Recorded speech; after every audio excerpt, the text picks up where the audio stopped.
35, so I think we can get started. Can you hit the gadget on your computer? Because now that's important.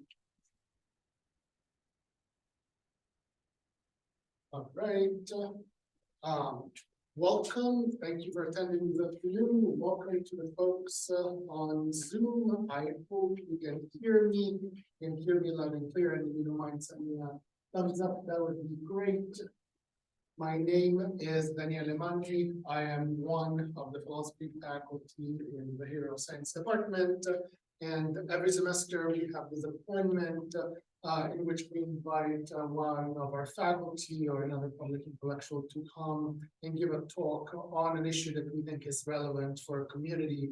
And this semester we have George Saad. George is one of our new adjunct faculty members in philosophy. He's also a doctoral candidate at Memorial University in Newfoundland, Canada.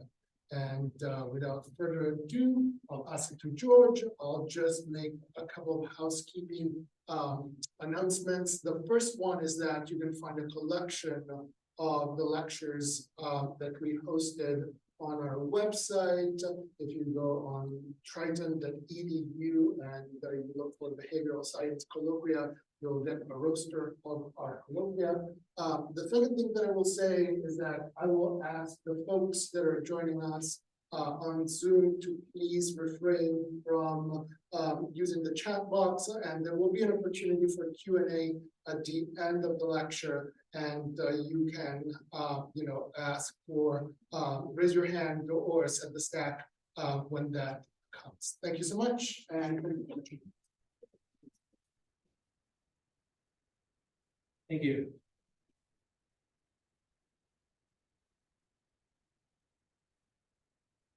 So it's been 15 long years since the fall of 2008, when I began to think about these topics during the great financial crisis, as it is now known.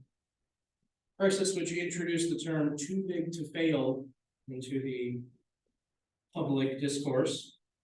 And over that time, I've been studying philosophy, not really philosophy of economics directly, but the more I study philosophy, the more it takes me back to these questions of what exactly is money, what are our obligations to it, and what ultimately, given the experience of the past decade and a half, do we do to change it?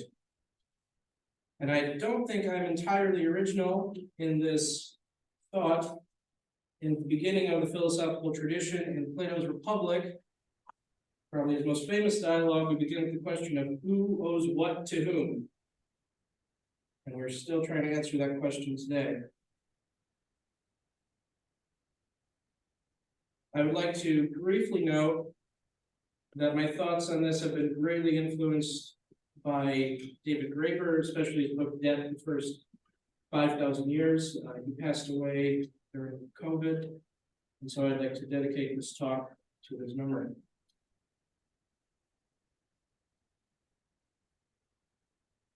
So this talk is going to have three parts, and first I'm going to begin with the first question: what is money? Exploring two opposed theses. Those of us that are familiar with philosophy are probably somewhat familiar with this method. We're going to take two opposing views, both of which seem to have some element of the truth, compare and contrast them, and see what new knowledge we arrive at as a result. So these are not two very abstract theses. There are two pretty direct takes about what money is. And this is probably the most common everyday understanding. First, money is the most real, tangible thing you could encounter in living your life. I think this is quite obvious to most people. In modern society, you will likely not make it more than a couple of hours into your day without engaging or being asked to engage in some kind of monetary transaction. To think about money is almost by definition to think practically. Prices drive everything we do, and they are the most basic facts of our existence.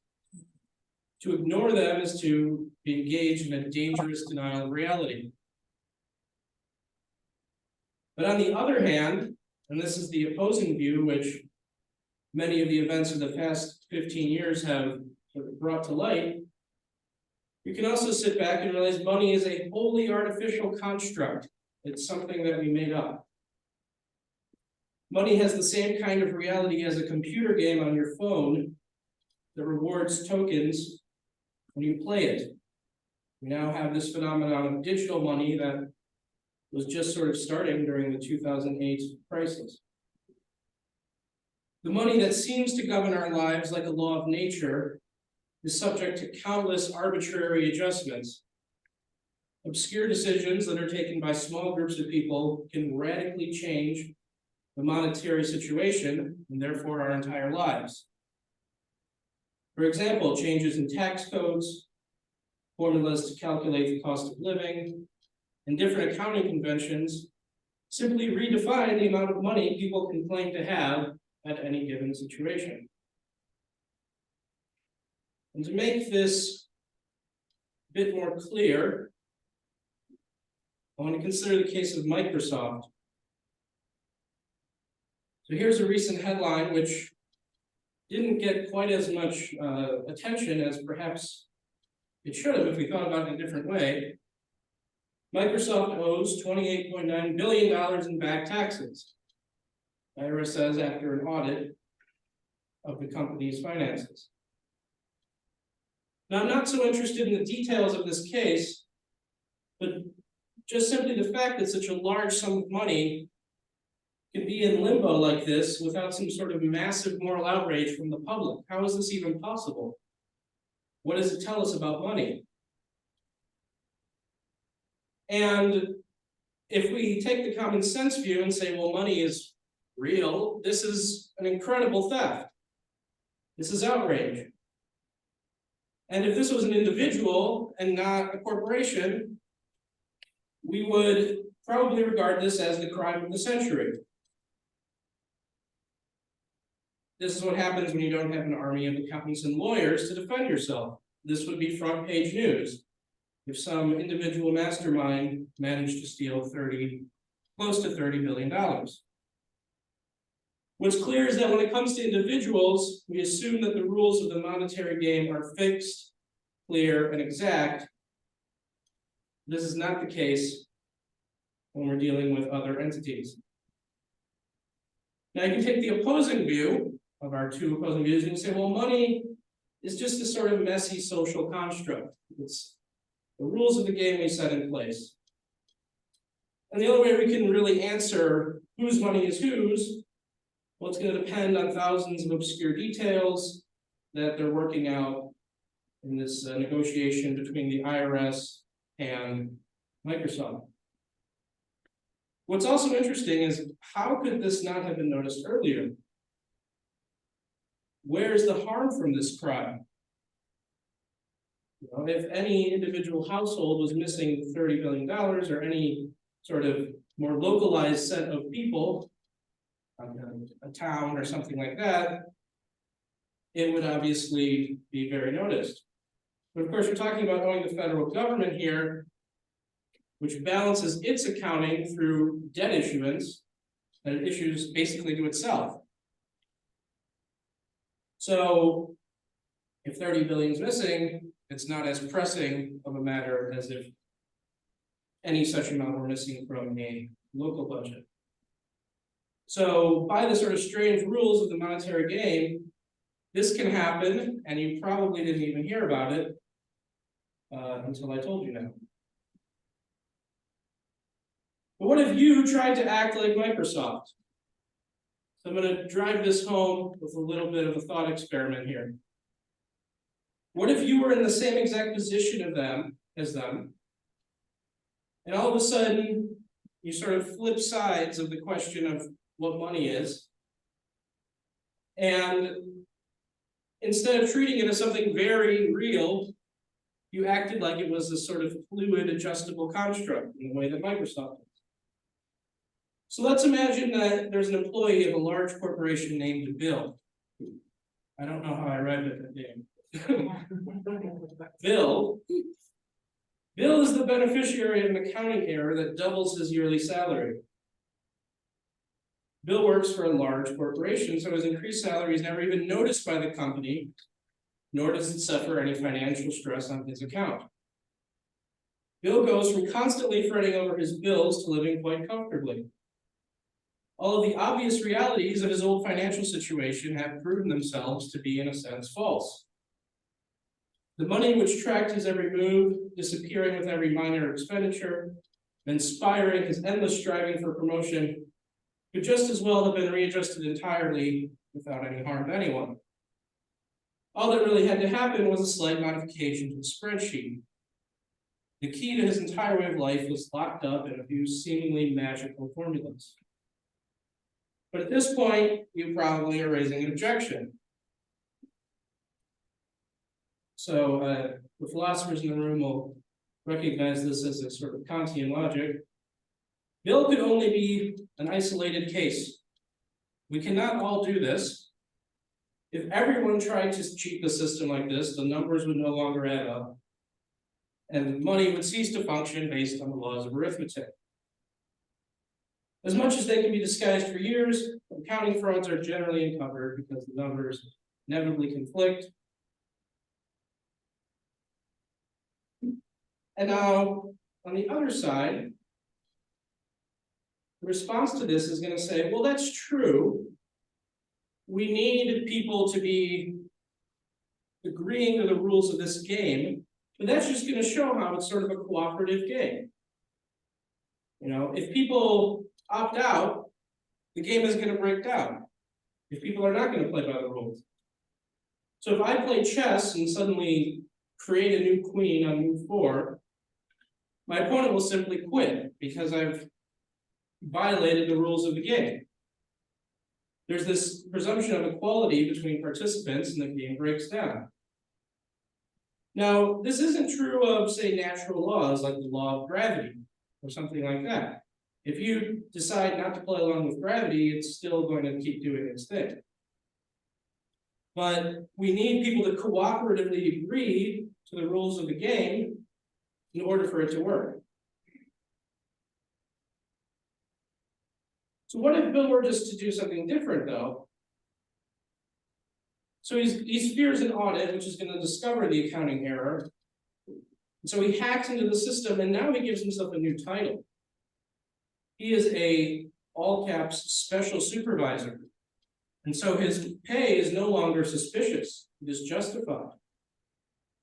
While Bill's actions would still be fraudulent, they would not, if discovered, have the immediate appearance of fraud. People are given new titles with higher pay all the time. And while such promotions generally come with a new job description and level of responsibility, we can surely find examples in our own experience where the increase in pay was essentially arbitrary, and that it did not correspond to any increased contributions to an organization. Yet somehow, the monetary system goes on despite these violations of the rules of how much someone or something is worth.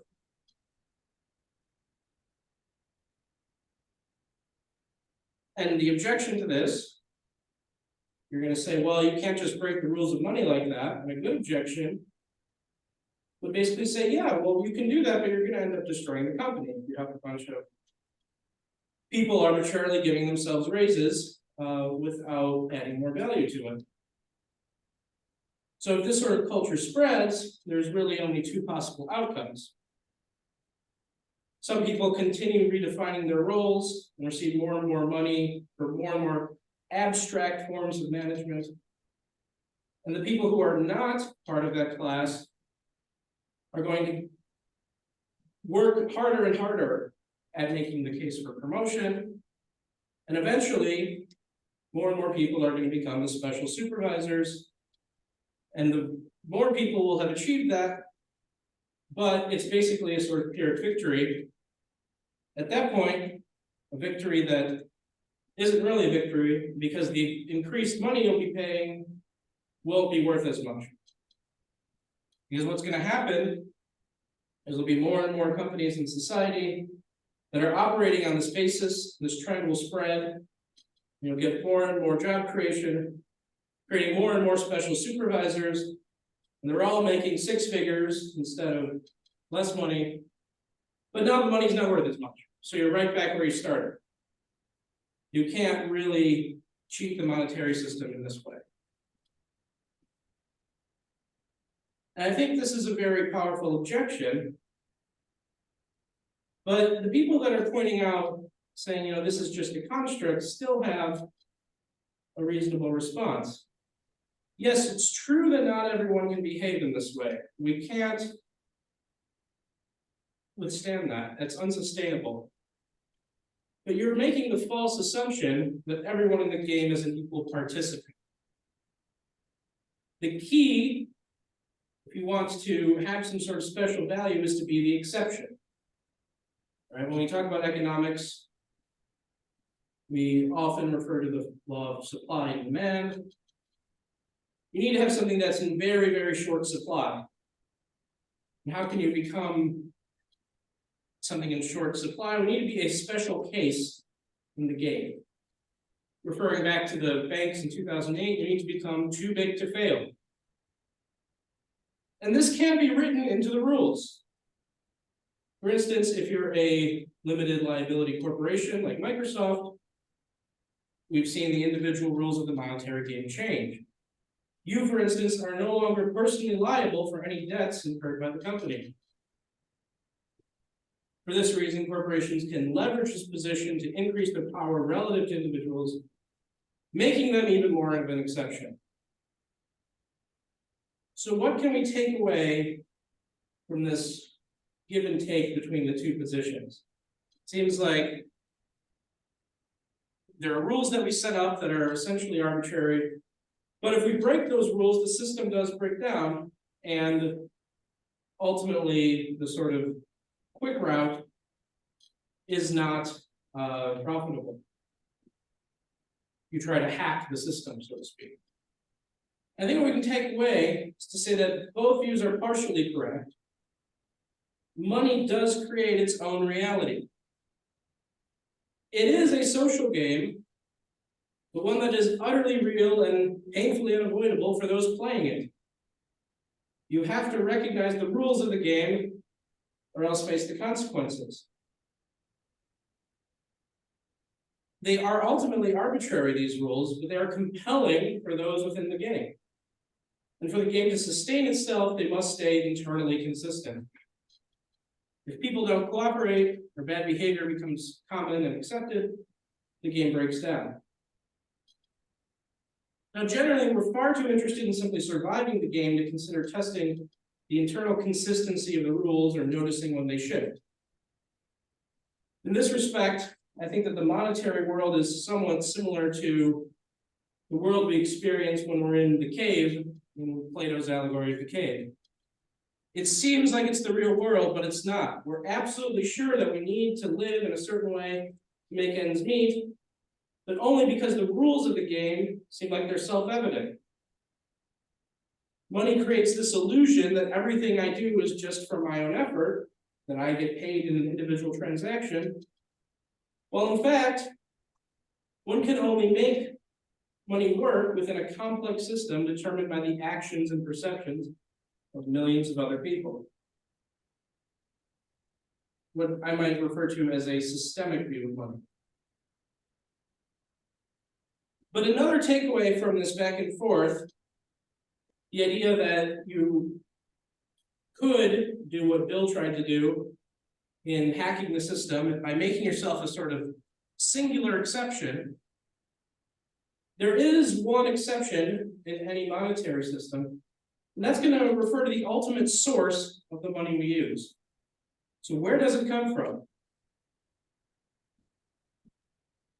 Positioning yourself in such a way that you are the source that gets the whole monetary system going, the prime mover, so to speak, is the ultimate exception to the system. You're not going to be playing by the rules that everyone else is. And whoever is closer to the source than someone else is in a somewhat less, but still somewhat privileged position. So how do we set up the monetary system to solve this problem of the source? And I think that many of the things that have been discussed since 2008, like cryptocurrency and universal basic income, are getting at that. To extend the allegory of the cave metaphor, who gets to be the sun? Who gets to be the source of all the other activity in the system?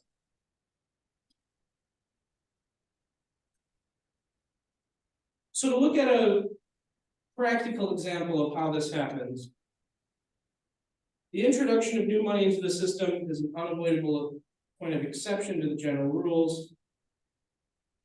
And this happens because new money,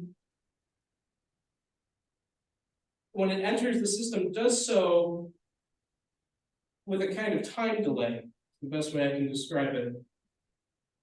So to give you an example, let's say there's a national economy with $100. We'll just simplify it. Say it's really 100 billion. So if I get a loan that creates $5 more, for a time, people are still acting as if there's only $10 in that whole economy. It's as if I command half of the resources in that period of the whole monetary stock. But as the money is spent and inflation happens, prices are going to readjust to there being now 15 total dollars in the system. The game sort of resets. The $5 that I got to spend, as if it was half of the whole monetary pie, is now only a third of it. But in that time delay, I had in a moment an enormous advantage. Right? I get to buy things at the old prices. I can acquire real resources. One interesting thought experiment is we say that inflation is a rise in prices. Inflation wouldn't mean anything if every price doubled overnight. If everyone's social security and wages and everything doubled overnight and prices doubled, no one would care. But because there's this delay where the people who get the money first get to spend it at the old understanding of its value, that's where inflation creates massive hardship to the people who don't get that money.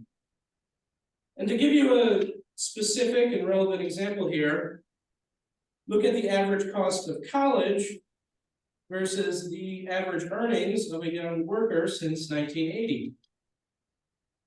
So college, I guess this is through 2019, college went up 160%, and the average earnings have gone up 10%. How is that possible? You know, if there's all of this money going to the college, why wouldn't it filter through and cause a general rise in prices that would also lead to higher earnings? And the answer is simply that the tuition that's paid is closer to the source of money. Ultimately, the government is issuing these loans.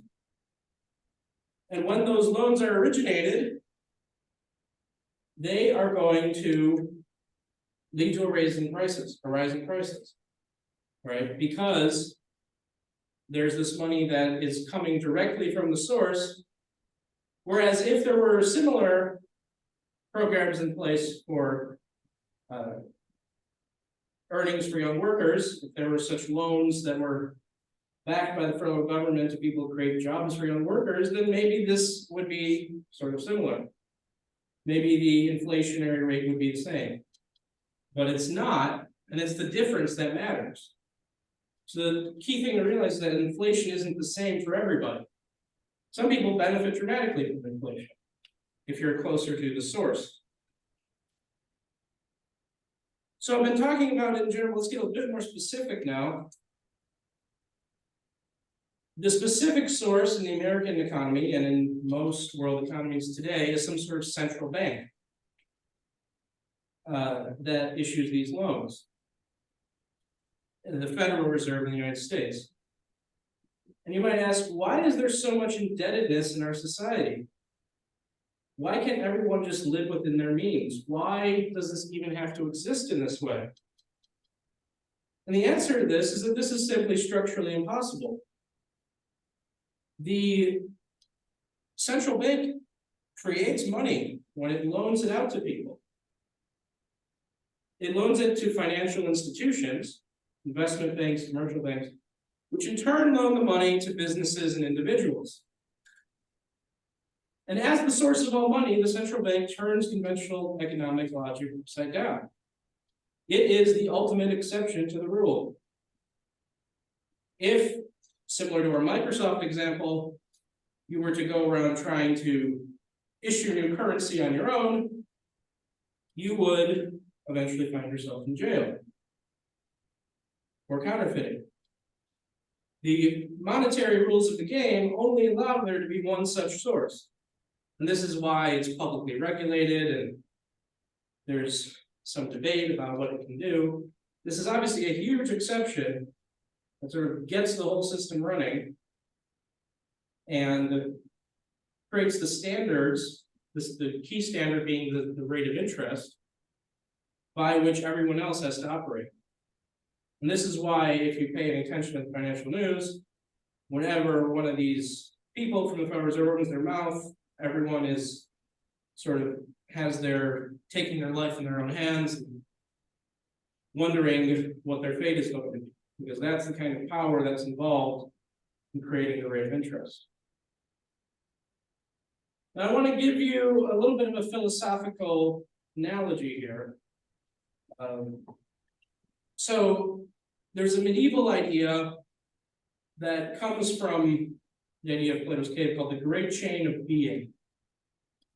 And it basically says that God is the ultimate source of all creation, and then everything else is a rung lower. So there's angels, heavens, humans, animals, plants, flames, and stones. Everything else comes down from the source. And the closer you are to the source, the more exempt you are from the deterministic laws which govern the lower rungs. So for the medieval theologian, God is absolutely free, creator of everything. And this is sort of like the central bank. The central bank sets the interest rate and everyone must respond to it. And if you don't keep up with the pace of economic growth, if you don't keep up with the inflation, you're going to fall into bankruptcy. The life and death struggles undergone by everyone subject to the interest rate seem to just be the facts of life. This is just the way it is. You have to pay $60,000 for your college. What are you going to do about it? But when you begin to think about it and look up the chain, you can see that these things were set in motion by higher forces. So the central bank being at the top originally issues loans. And the middle section of this, where sort of angels and the heavens are, would be businesses. So now businesses control enough assets to dictate some rules of their engagement. You can also say large institutions, right, in general. See Microsoft. This is what Microsoft did. They had enough leverage to somehow get away with not paying $30 billion for a couple of decades. But ultimately, they must turn enough profit to pay back the loans which the central bank originated. So if they turn out not to be able to do that, they still may just declare bankruptcy. Right? If the business goes away, it's going to obviously create hardship for some people involved, but they'll probably move on and do something else. Right? They're just going to declare bankruptcy, and that's going to be the end of that business. Now, individuals are at the bottom of the chain. They can save and borrow money at the current rate of interest, but they can't originate any money in originating loans. They have very little leverage in negotiating. If they're overwhelmed by the rules set up top and cannot stay ahead of the rate of interest to pay off their debt, they can declare bankruptcy, but this is going to more severely impact their future ability to participate in the financial game.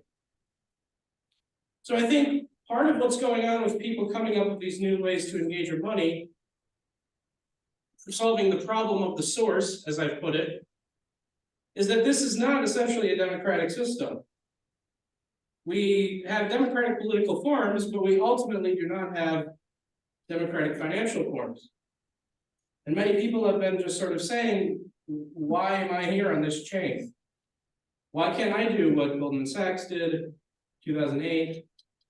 Why, when COVID shut down, did I have trouble refinancing things, but larger businesses were able to refinance more easily? So really, we should see the people at the bottom of this chain as sort of the mere shadow of systemic forces, by and large, especially when huge numbers of them have ended up in a certain economic position. If some individual just makes irresponsible decisions, it's a one-off thing, everyone says, well, they don't know how to manage their money. But when millions of individuals are in the same case, you should look at who is higher on the ladder and who is setting this up systemically. Now, what's interesting though is why don't people do that, and what are the sort of rationalizations they give? I'm going to get into that a bit more later, but first I just want to indicate there's an interesting linguistic note. The German word Schuld for debt is the same word as the word for shame. So Yanis Varoufakis, the Greek economic minister, pointed that out several years ago when they were negotiating with the Germans their debt in Greece. And there's a powerful individual psychology here. That this is sort of buying into the first understanding of money, that it's real and everything involved with it is your fault. And so, while Microsoft is shameless in how it behaves, you should have a great deal of shame in all of your personal finances. So I've sort of indicated these specific events in 2008. The problem of the source, I think, first really came to public consciousness in that time. There were a lot of people talking about the role of the Federal Reserve, and that's kind of how I started thinking about all this. And the rules that seemed fair and impartial were now, because of all the malinvestment involved in that financial crisis, picking winners and losers. Some companies failed and others didn't. And it seemed to just be a matter of a political decision which side you were on. Now, for individuals looking at this, who toiled for decades to accumulate some money, this is an incredible phenomenon. The sort of real thing that you've been working for decades to accumulate is just sort of willed in and out of existence by the decisions of a couple of people. The illusion that the entire economy operated on the same strict financial discipline required of households was quickly dispelled. Under moments of crisis, the rules could simply be adjusted on the fly. And we saw the difference in the financial chain of being. The banks were too big to fail, and everyone else wasn't. Now, there was a similar sort of lifting of the veil during COVID. The standstill of economic life showed the discrepancy between different parts of the financial chain of being. Those who were closer to the source, large businesses and the government, were more easily able to suspend their financial obligations, because now we sort of woke up in March of 2020 to a world where I can't go to work. How are you going to ask me to pay my bills? Whereas individuals who could not work had to fight for, and in most cases would not win, a suspension of their own financial obligations. Now, where individuals were successful was because the system would have been even further disturbed by them defaulting en masse in a sort of disorderly, orderly way. And this shows that if you have enough leverage, you can negotiate the terms of contracts. Overall, this was another event that removed the idea that economic life is sort of a law of nature, and that business as usual cannot be disturbed. Now, I want to look at two attempts to solve the problem of the source, and then I'm going to give my own thoughts on them. So first, there's this idea of cryptocurrency. And cryptocurrency appeals to a lot of the sort of technological innovative spirit that's present in our time. Basically, the idea is that we're going to solve the monetary problem through technological means. And the way individuals can profit from this is now you get to be like the Federal Reserve. You get to become the source. You get to get in on Luna coin or Dogecoin or Bitcoin. And now you're right there where the money is being originated. You're getting in on the ground floor. It's very similar to the logic of being an early adopter of any of these tech companies. So now you're not receiving the sort of economic decisions from on high. You are close to the source. And I think generally, it's very good that they're calling attention to this sort of discrepancy between the source of money and the people who use it. But they've also presented themselves as sort of technologically inevitable. I think a lot of that enthusiasm has dispelled in the last couple of years as that market has seen a major downturn.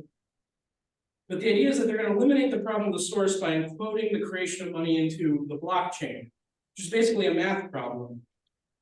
So we can only issue so much money as this math problem will, as we solve these strings of digits that are cryptographically encoded, that are basically you need to have a lot of computing processor to break. And that's going to solve the problem of the source, because now people can't just arbitrarily change the source. It's encoded into the blockchain.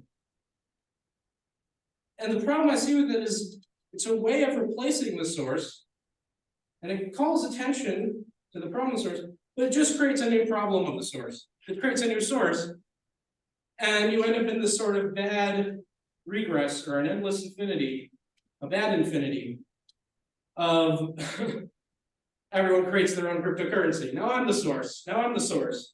And it began with one Bitcoin, and now there's millions of them.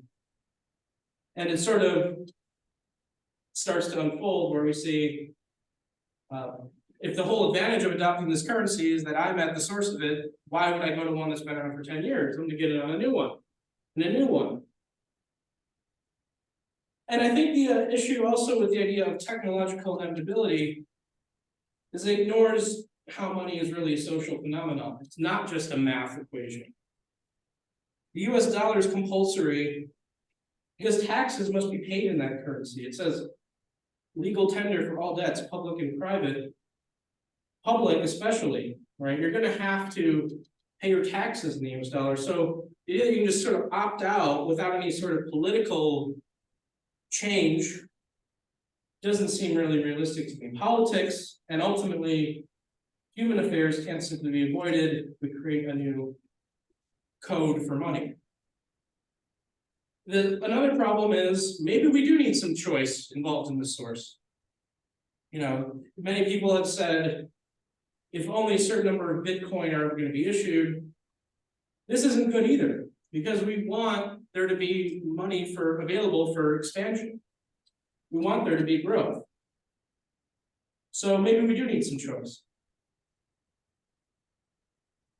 Another somewhat more personal, I would say, attempt to solve this problem, or a somewhat more humanistic attempt, is this idea of universal basic income. It's definitely a more political idea. And I think this is tackling it a bit more head-on, rather than saying I can just code the monetary rules into an open source system.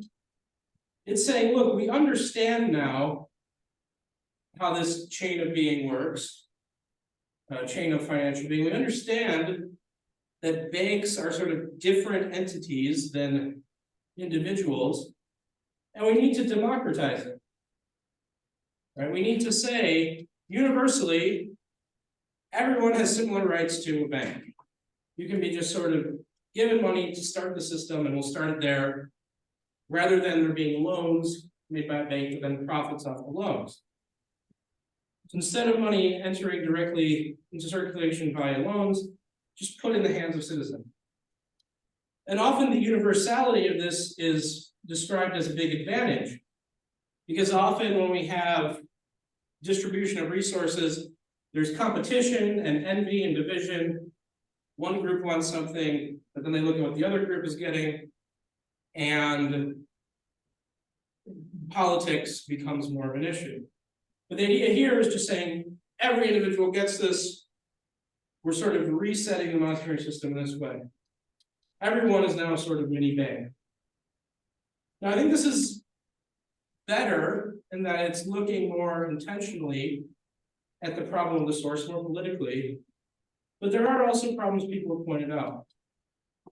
First, does it universalize too much?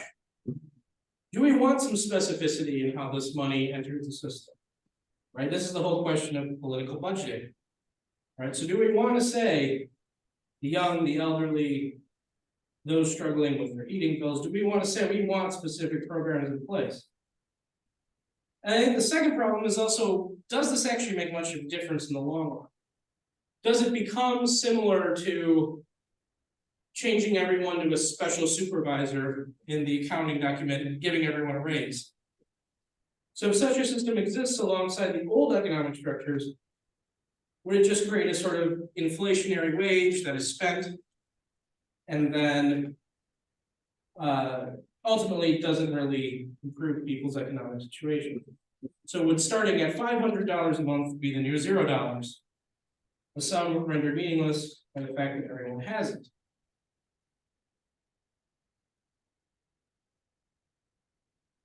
So I'm going to say here that this is the last part of my talk.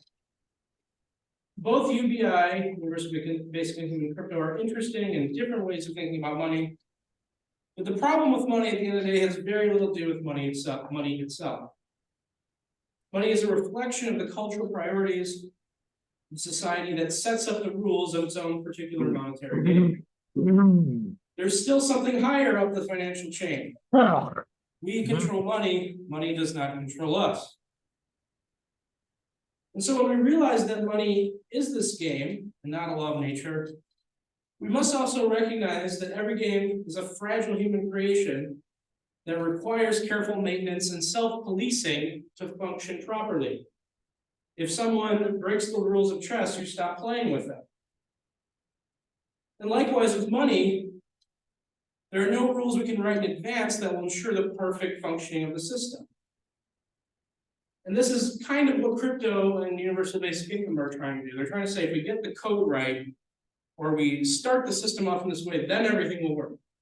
It might help, both of them might help. I'm not saying they're completely useless, but I don't think they'll ultimately solve the problem of money. What we can do is think about the ethics of the monetary game in a way that responds to imbalanced situations. As we have seen, the rules of the game can be easily shifted to favor those in power.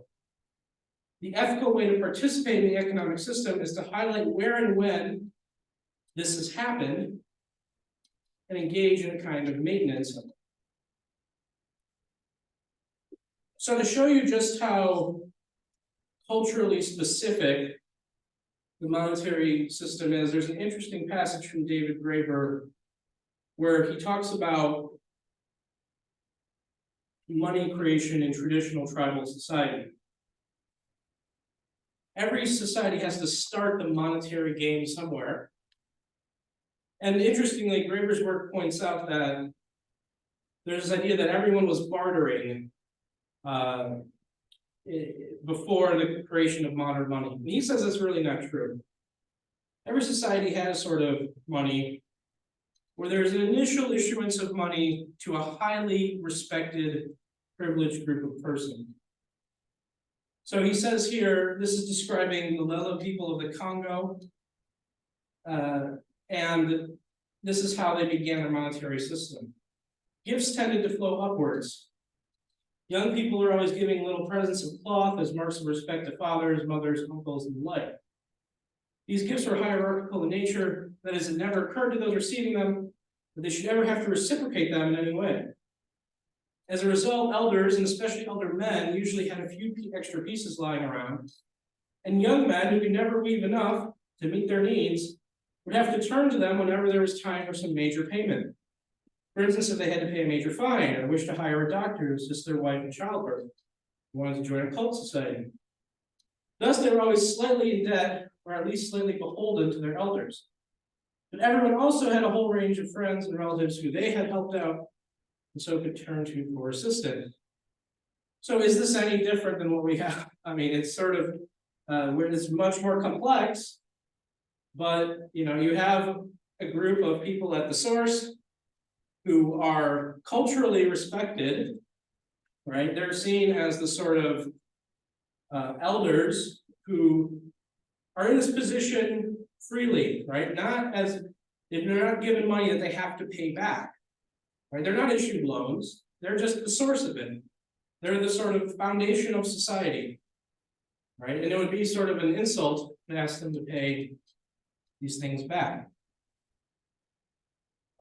So really you need a kind of point of common agreement, a value shared by everyone to get the whole monetary system up and running. So now what is this point of value in modern society? Well, it's growth. Money is created as a loan, and there's the idea that if you're given money, you're supposed to use it to create something else, right? You have to meet that rate of interest by creating more economic activity. But in recent years, we've started to wonder, is it right to always assume such growth? From a variety of fields, the growing consensus is that this is not the case. Notice as we've had to lower the interest rates in recent years, up until the last couple of years really, but historically from 2008 to now, they've been extremely low. We've had to lower these rates as the West has approached more of a steady state economy. Yet still, the logic of growth permeates all our most basic decisions. There's still this idea that we need to stay ahead of the rate of interest. You can also tie this to environmental issues where you have growth for the sake of growth, rather than growth because people need and want it. And also kind of psychological collateral damage, right? This idea that everyone's sort of stressed out and tired all the time, you know, it's written into the DNA of the monetary system. You have to advance at this rate, or else you fall behind. Edward Abbey says that this growth for the sake of growth is the ideology of a cancer cell. And I think besides all these things, one further problem with it is that it begins to inspire mistrust between economic actors. We begin to suspect that other people are just acting to play the game so that they don't fall behind of the mandated rate of growth, rather than doing something to constructively contribute to society. Right, so everyone, you know, this is the kind of suspicion when you go get your car fixed or engage in any sort of daily transaction. Am I really being sold what I need? Or is there some sort of ulterior economic motive here?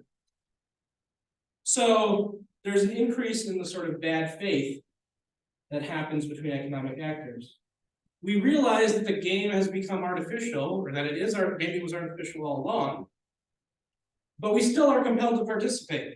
It's not like we can sort of opt out of it. So there's a lack of trust that happens in these situations. But I think ultimately trust is the basis of all money. If you look historically, and many people that have made these critiques of the modern economic system point to gold, right? They say, look, gold is something you can rely on. I think there are other problems with gold. For one, there's a problem with physical theft. There's a limited supply, which can limit growth and have involved people hoarding gold. But nonetheless, you can trust the laws of nature. You can trust that unless there's a successful alchemist that starts to practice their craft, physical gold is going to be rare and special and have value, whether as jewelry or as an industrial metal. So there's that idea of trust in money that it has when it has a physical basis. Now, of course, in the modern economy, we're supposed to trust the source. We're supposed to trust the bank or the government, or in the case of cryptocurrency, the random person who's setting up the math that I know we can check and verify, but we're supposed to trust it to be the ones to set the terms of economic life. And of course, this isn't just a sort of trust that comes out of thin air, it's because it's also the basis of the legal system and the political system. They're gonna enforce all the contracts and so forth. So money breaks down if we doubt the fundamental social contract which underlies it. If I doubt the reliability of those who issue money or the judgment of those who receive it, I will try to minimize my engagement with the monetary system. One option is just to spend your money immediately converting it into more trustworthy goods. And interestingly, American savings rates have been declining since the 1960s, perhaps also with the decline of income, but nonetheless, even when people do have money, they're not as interested in saving it. Or I sort of minimize my financial footprint. I defer major purchases, I defer starting a family, I defer major financial commitments because I don't trust this monetary system, or simply I'm not in a position where I can sort of enter it in a sustainable way. Now, both of these outcomes limit our ability to meaningfully participate in society. Now, you could just say, I can't afford to participate in society, so I'll go into debt, and then you'll be shamed for going into debt. So you can kind of, your one option out of this bind is in a strange way, one which reinforces the logic of the system of, oh, now you're indebted to this. So I think that thinking about this individually is not the right perspective. Because trust is meaningless if granted automatically. If we trust the government to issue money, but we reserve the right to suspend the game when it's become unbalanced, we now have a sort of model for mass action that can change the rules, similar to what happened under COVID. This means a clear social dialogue about what costs people are able to bear. For example, it's a well-known fact and publicized for decades that bills for American emergency room visits are extremely high and often represent an extreme financial hardship for much of the population. Now, those who receive these bills are in many different situations. Some absolutely can't pay and will be sent to collection. Others will work to pay it under great hardship. Others will suffer a more moderate hardship. Still others will suffer no hardship from the bill and only see it as sort of minor annoyance. But in all these cases, people are just looking at the logic of their household. They're not looking at the economic system as a whole. And when you pay the bill, let's say it's of no great financial consequence to you, you are actually breaking the public trust. Even if you're keeping the trust of your creditor, you are ensuring and subsidizing that the imbalances stay the way they are. So if emergency room bills that were wildly unaffordable were simply unpaid, the hospitals would have to respond, right? You're sending a signal that this is not a transaction that can continue to happen, even if you could pay it. And what you're actually doing is you're enabling more of the same. So maybe you can afford it now, but you pay it, and then this behavior continues to expand. This sort of imbalance continues to grow, and then maybe you can't afford it 20 years down the line. You're breaking the trust underlying the monetary system, which requires strong and unambiguous signals for pricing to work.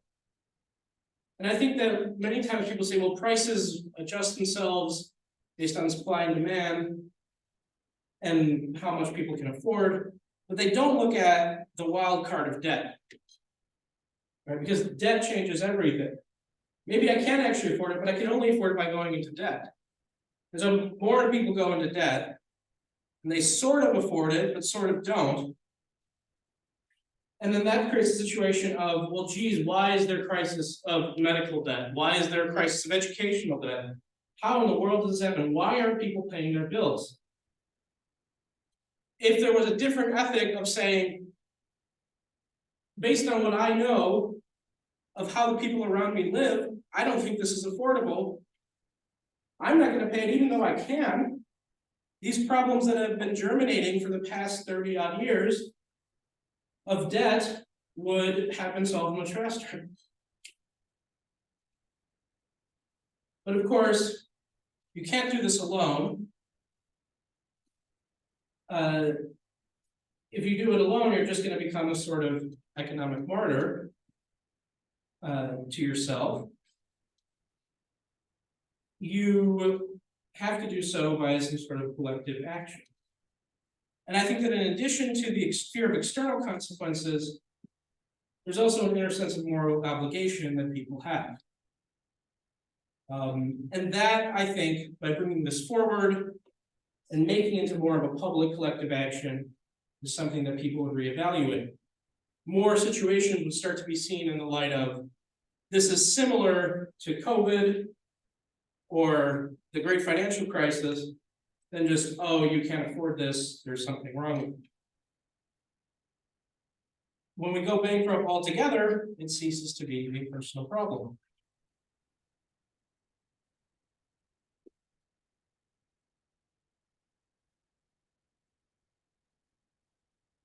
Now, this shift in the ethical perspective here, I'm going to say corresponds with a shift in the way we view the economy.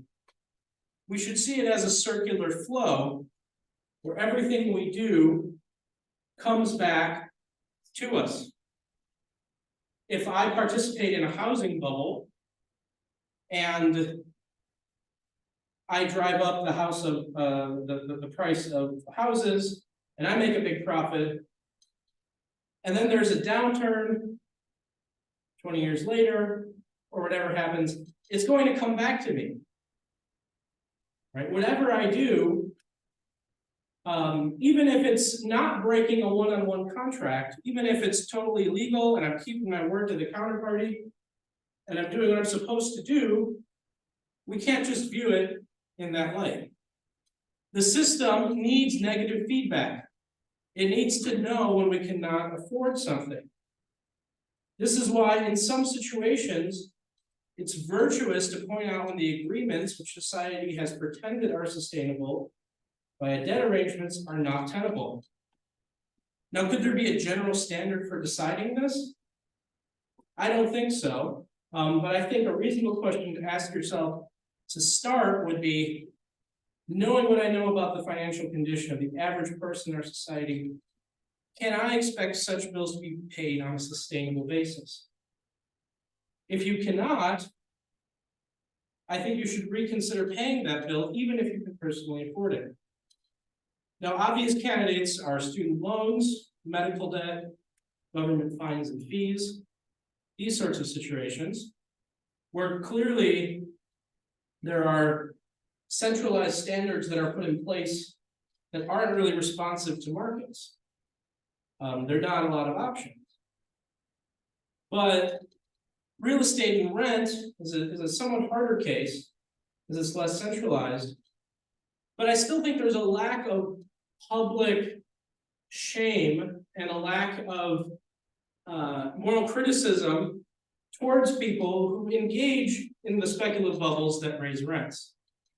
You are very much shamed for not being able to pay your bills, but there should be equal shame if you flip your house to a speculator and participate in an economic bubble that ends up destroying the affordability of housing in your area. You've broken the public trust. And you might say, well, I've paid all my bills, I've done nothing wrong. But you're only contributing to an even greater crisis down the line.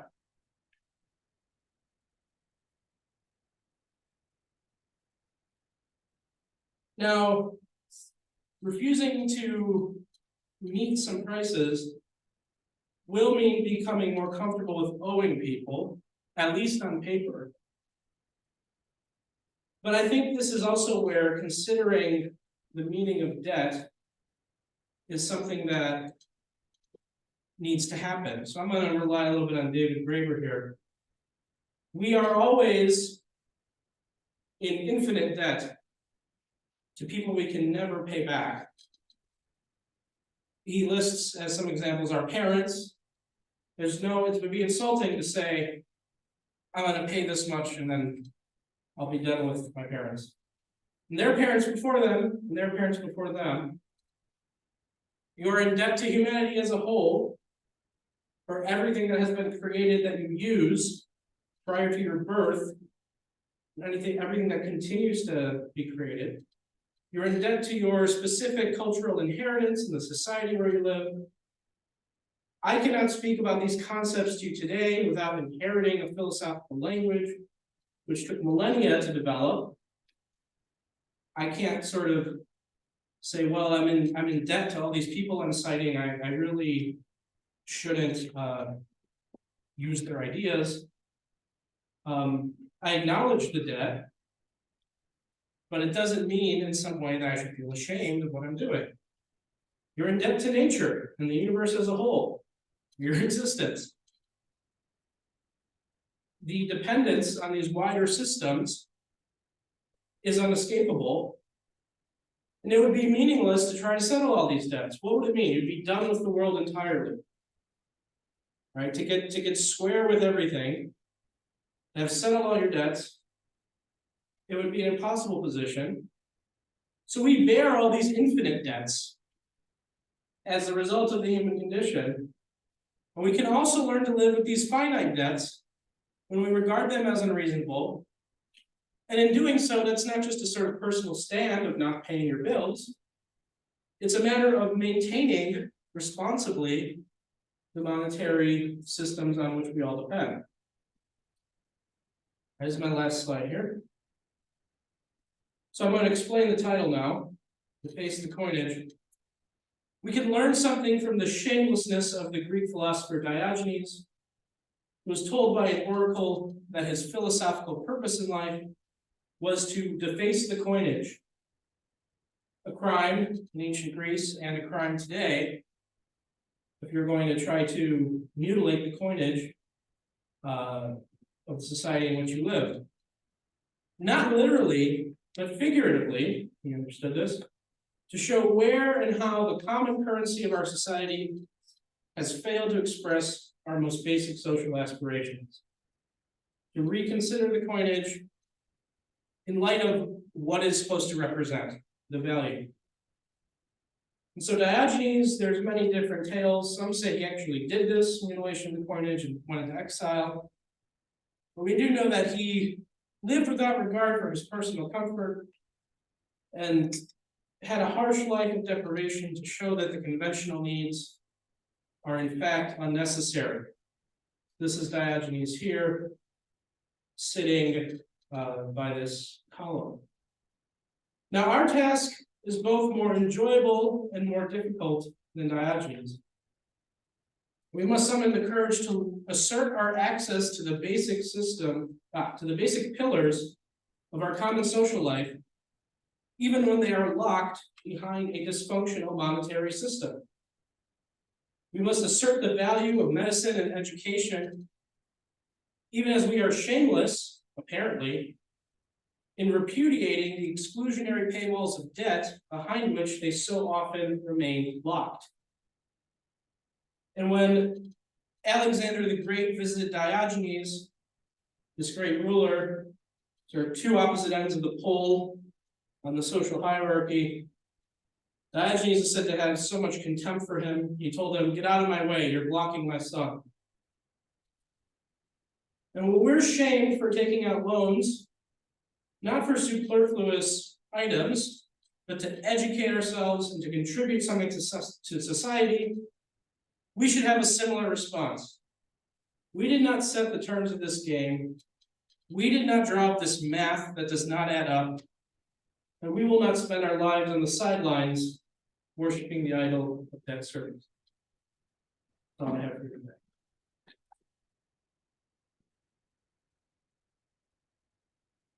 We're a little past the time, but if you're willing to take a couple of questions, if there are questions, and maybe Maria, you and folks know that the question time is open, and Maria will give us feedback if there are questions in the chat, or people raise their hands, and otherwise, George, would you be okay with, taking questions? Sure, certainly.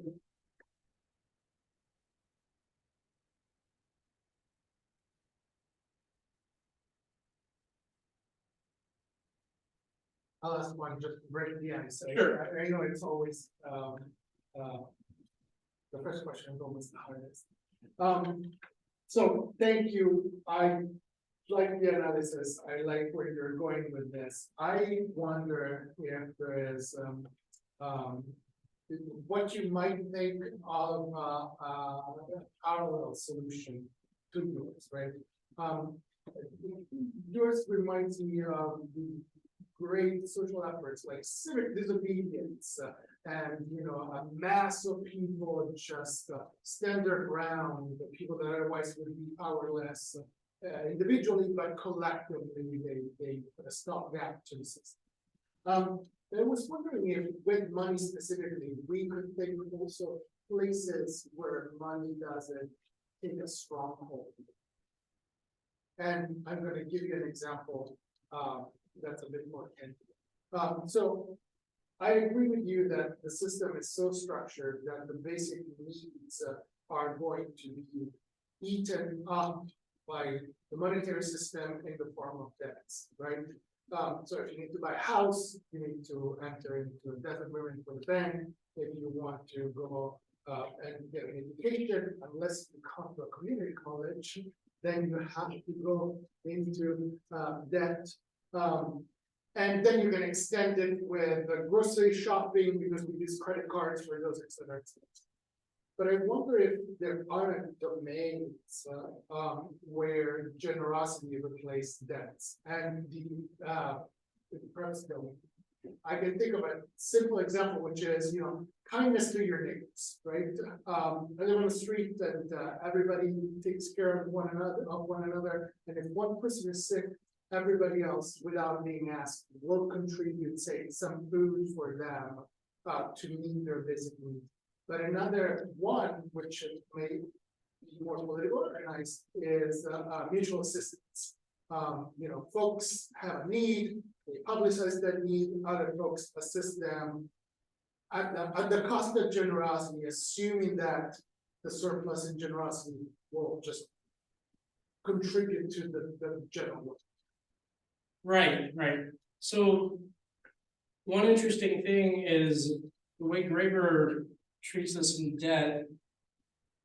What he says is you could add those to the sort of, I was describing the list of infinite debts, but besides the list of infinite debts, there's also innumerable small finite debts that you incur throughout your life, and you don't think of them as debts because they're not formalized, right? So there's a way in which when we formalize something, when we say these are the rules of the game, we end up with these sort of more complex systems where we're doing things and we don't know the reason behind it, right? We don't know, oh, I have a debt to you because you helped me here, or I generally contribute to the community in this way.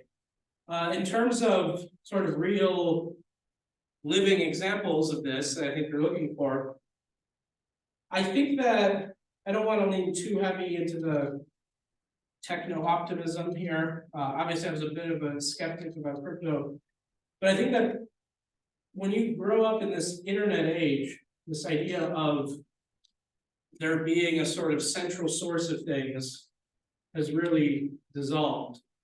And when you see the way in which people are constantly borrowing, I can't, like if I was making this presentation 50 years ago, I would have felt like I had to go to a central source to compile my my visuals and all this sorts of things.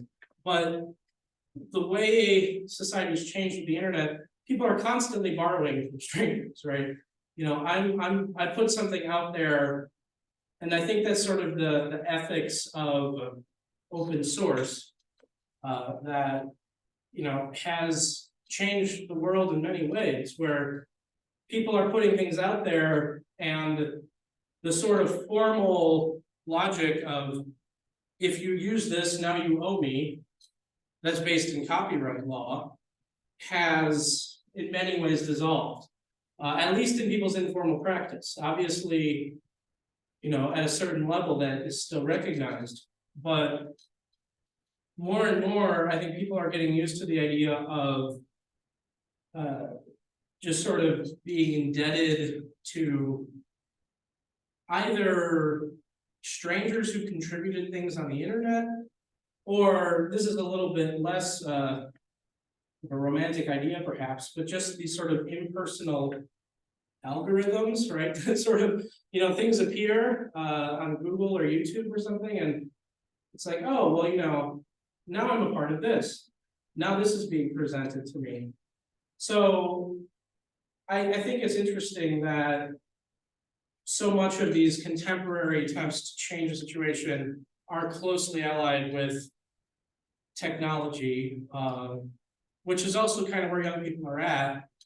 But I think that, you know, if that's the sort of free Wild West right now, where everyone is going and starting their own monetary source, and I didn't really cover it, but I don't understand how, you know, there was an interesting shift like 4 or 5 years ago where things that, in terms of the monetary claims being made for Bitcoin and such, how that wasn't regarded as illegal by the federal government entirely, but they sort of decided, well, you know, this is something that we're going to live with as a sort of alternative system, and it's going to be more integrated. But I think that we've sort of gone through that phase where there was this unstructured internet culture that's happening. And what I'm hoping is that as the future unfurls, as the next economic crisis appears, as this month, the student loan payment has been reissued to people who can't make the payments. And what's incredible is that corporate America has kind of adopted my logic here and saying, like, if we ask these people to pay, we're gonna just create another recession. It's gonna be horrible for all of us. So, like, what I'm saying isn't really that heretical. I mean, it's like, you know, if you recognize that these things are not going to work, I'm hoping there's more intentionality and of recognizing the problem of the source in such a way that it's not just something that we sort of technologically code, but see as part of our political structure. We do have a question. If you stop your screen share, then the question will appear right there. There you go. There's the question. Okay, so Eugene asks, should we assume that the system is dysfunctional? Teleologically, it's doing what it's designed to do, right? Is this a nod at Marx's Das Kapital? Perhaps only Hegel. Yes, very good. So, should we assume that the system is dysfunctional? Yeah, I think there's kind of a similar, on the one hand, on the other here. It's dysfunctional insofar as we assume that it is there for the citizens, right? Or there to create a democratic participatory society in some way. Insofar as, you know, there's this sort of financial chain of being that is maintaining itself, yeah, it's done so fairly well.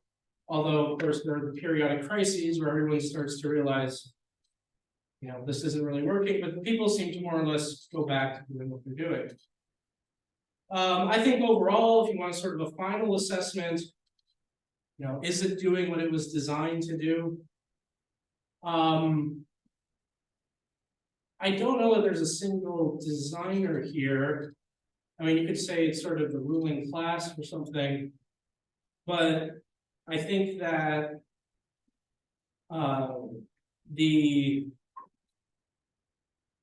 the sort of common acceptance of the individual guilt and the lack of this sort of philosophical perspective that I'm articulating is going to mean, in a sense, we're all kind of participating in it. And I'm not saying that in the sense that everyone's guilty in some sense, but just that it's so deeply ingrained into kind of the habits of our society. I don't know that there's a kind of intentional design behind it, or if there is an intentional design, it's one that's centuries old.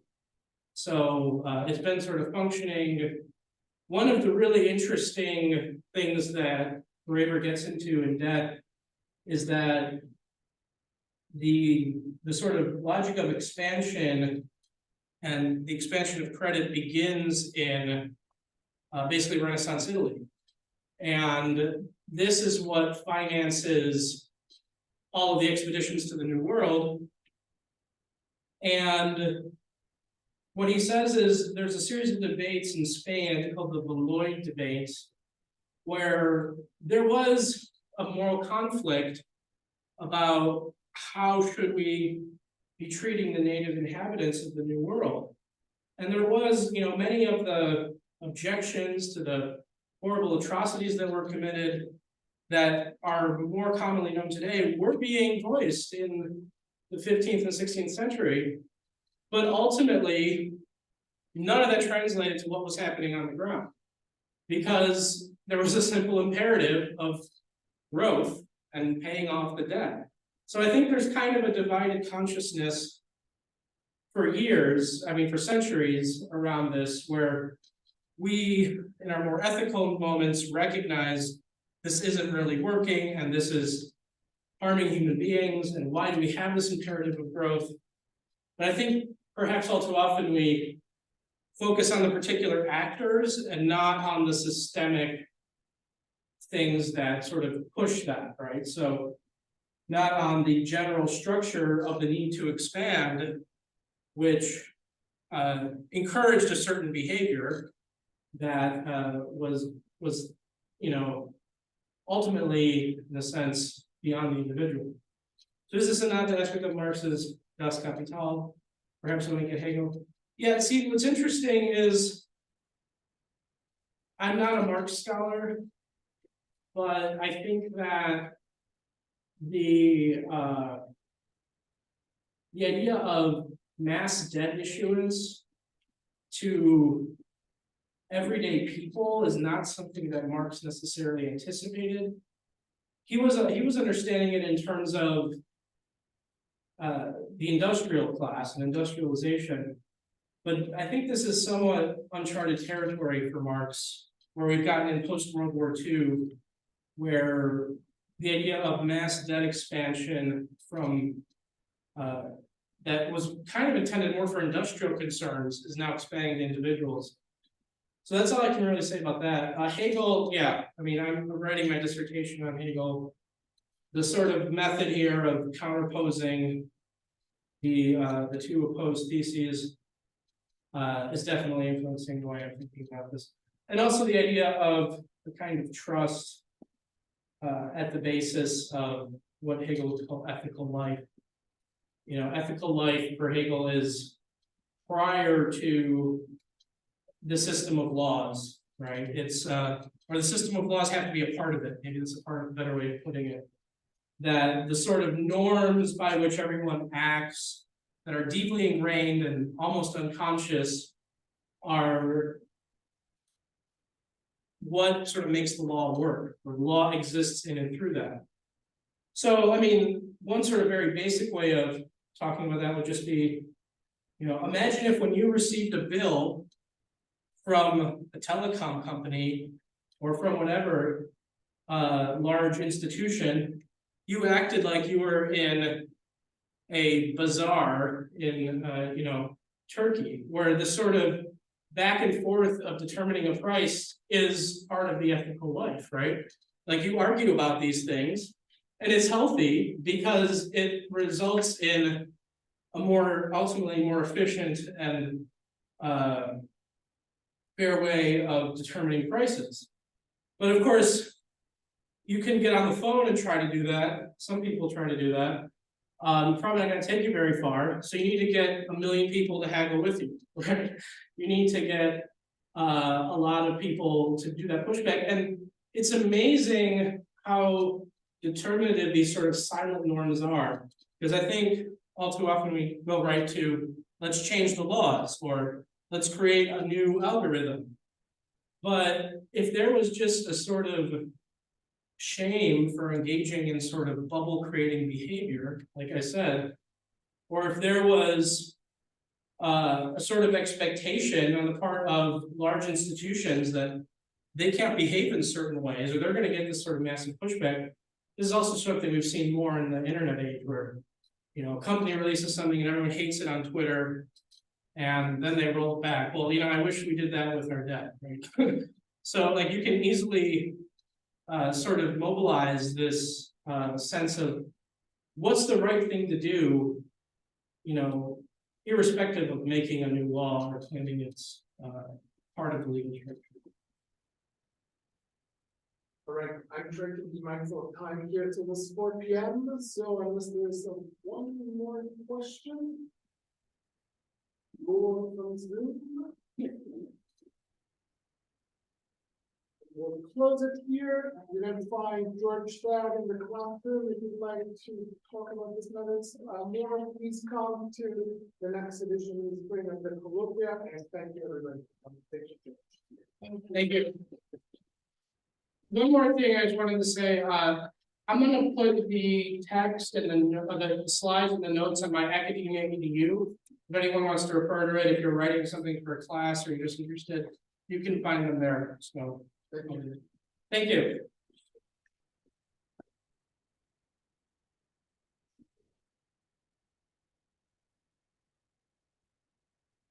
See you.